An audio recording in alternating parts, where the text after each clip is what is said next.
Hello, it is the 2nd of December 2010. Welcome to today's silver analysis. Before I get started within the charts, I want to go over this one coin I got today. In fact, this is the only coin that I was able to buy because, quite frankly, there's a shortage. Now, this coin is a collector's coin. It came in a little case. And it's a Wayne Gretzky coin made in 1991, I think, when he scored 1,851 points, or he got his 1,851 point. It's got a troy ounce of silver. And this ran me $35 an ounce. Now, the case is broken. I'm going to get a new case for it. And what was interesting was the clerk at the coin dealer. She does not own the metals, but she was basically talking about getting into gold and silver, or at least silver anyway. And I was talking about Mike Maloney's book. Well, she wrote the name of the author down as well as the book. So this was something cool for me to see. But then I went into my pharmacist, and she was mentioning about the silver Olympic coins, the Canadian maples, and how she was thinking, well, do you think it'd be a good Christmas gift idea? And, well, I think you know what kind of answer I was giving on that. We'll start with the 15-minute line chart, and I've put in the legend for what each of these lines on the screen represents.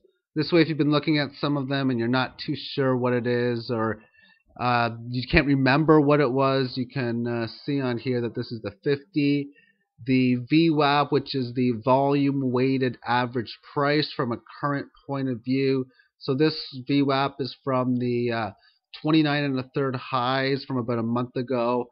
This volume weighted average is from the August breakout and from the lows, if you will.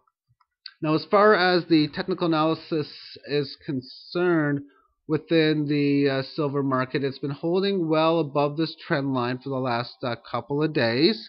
That it doesn't have to hold it. After all, it's been going above and below it during the last couple of months or so. But what's really going to be very interesting is to see if we have a test of this 2790 level.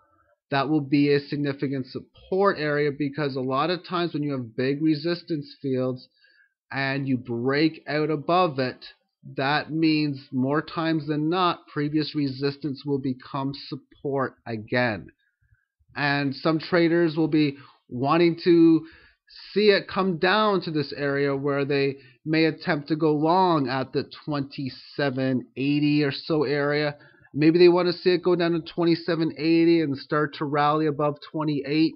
It depends on what the trading styles happen to be, but it is a big support level. The trend line is support, as is the 5-day moving average for now.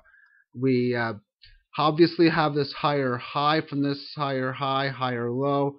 So as long as we can really hold above the even 27 would make a higher low on here. But if it does retrace back down to this point here, then we can establish the higher low in here, and then come back and test the 29 level that we see on this chart. And breaking the 29 barrier, the next significant level is the 32 mark, and it's in the area of 32. The Fibonacci actually works out to about 31.5. That is some pretty massive Fibonacci, sort of like how 24 was really big back in its day, in the summertime, that is. Of course, the 24 level got taken out pretty nicely, and that doesn't, and the 32 might also get taken out. That doesn't mean it will, but when Fibonacci levels get, or for that matter, any major resistance level or support level gets taken out without much conviction, then normally the next level comes into play. So I'm saying this now. When we do get up to the 31-ish area, if you start to see that it doesn't hold, it moves up to 33, 34, 35 relatively quickly, then don't be surprised if it makes it to 50 in like a month or so. That's because of a major breakout above that 32 level. The last time that Fibonacci encountered such a level was the 21 and change mark in '08, and that was major resistance. I'll talk about that more later on. A lot of people who've been seeing a lot of these videos are familiar with that, of course. Now, as far as the volume and volatility is concerned, the volume that we encountered back during the market top was extremely massive. I was mentioning there was 150 million shares sold on SLV, which is like 5 times more than they have ever had before.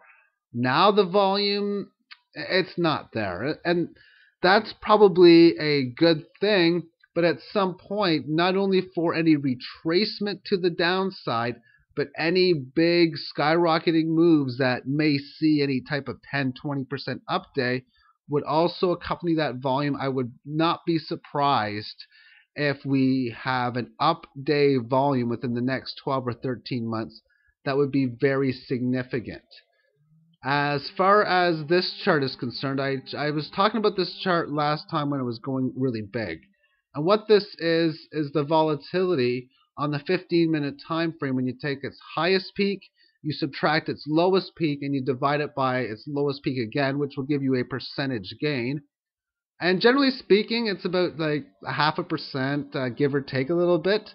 And what this means is that the volatility for the silver market has gone back to normal. It's not going to stay like this forever. It's going to have many of these gaps higher. Most likely this 3.25% mark will get taken out at some point. But for now, the volatility is lower, the volume is lower, and that normally for most that normally for most markets is usually a good sign for at least not collapsing, because when volatility gets high, that usually means the markets go lower. But as I've been saying, if you have those big situations where you have a big 20% up day or even a 6 or 7% up day, then the volatility can increase again.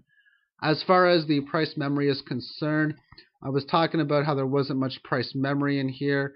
Well, we've been able to establish quite a bit here, roughly around this 28.50 level, give or take a quarter. And what I've been liking about this was how small the 26.50 candle was. That's because 26 2/3 was an amazing Fibonacci level that was in need of major support. The 20, let me put a straight line on that, type roughly around, pretty much right around here. So we can see that the only bits that traded in here was just just in here, and then of course in towards here.